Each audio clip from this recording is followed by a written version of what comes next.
Alright, today we're going to be doing another one of these retro all-in-one consoles. We're looking at the AtGames or AtGames Sega Genesis.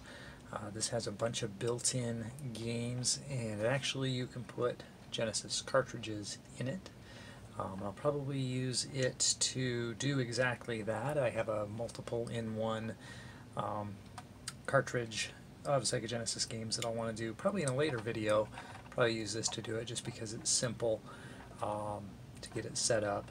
So we'll take a closer look at this piece of hardware, and then we will hook it up to the capture card as per usual and do a run through of the games list.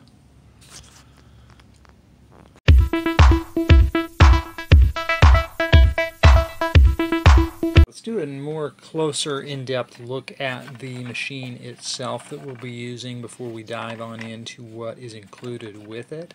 So here is the console itself. It is just got the audio and video out. You just use the generic, RCA type cables, and then a 9-volt power supply, I should say, port will get that thing up and running. Now, when this was packaged at retail, it would have actually come with a couple of wireless controllers, but they use this port here, this infrared port, and that wasn't always the greatest. I actually picked this up secondhand, and I don't recall if it came with those controllers or not, but what I will be using is my handy original Sega Genesis controller. I believe this is the one that came with the console that I got many years ago in the early 90s. I'll talk a little bit more about that later, but this is the controller that I'll be using to go through the games list and maybe do a little bit of gameplay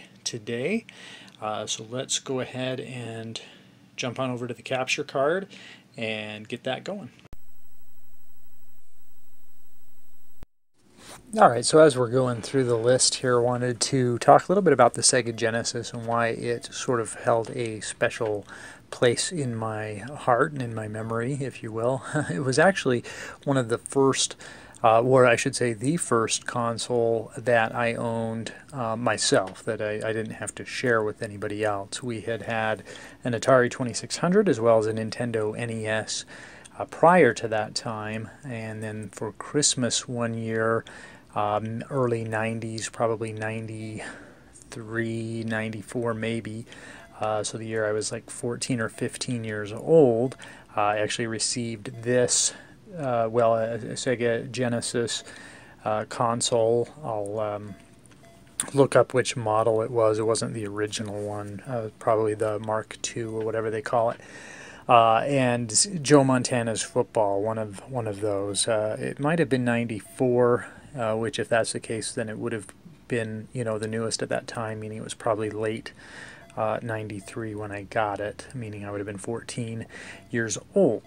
So anyway, but just that memory alone and all the years subsequent to that I spent with the Genesis is why it's always been a favorite of mine.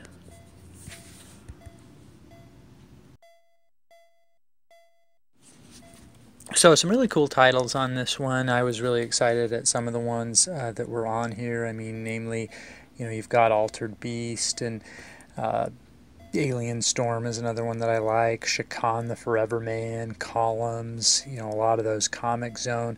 They're really great, but then you get past about the first 40, and in fact exactly the first 40, and you're into these like generic kind of almost, the types of games you expect to see on much cheaper all-in-one, my video game type things that you can see at Walmart and stuff like that. So, but for 40 games, and you can pick these up now, the AtGames Sega Genesis, I usually see it on eBay for less than $20. I think for the 40 games that you get, you're getting a pretty good deal there. I wish it had Sonic the Hedgehog 3, but it has 1, 2, 3D Blast, Sonic and Knuckles, as well as Sonic Spinball, all 3 Streets of Rage. So a lot of good games. Just, it's not truly 80 Sega Genesis games as it probably advertised itself to be.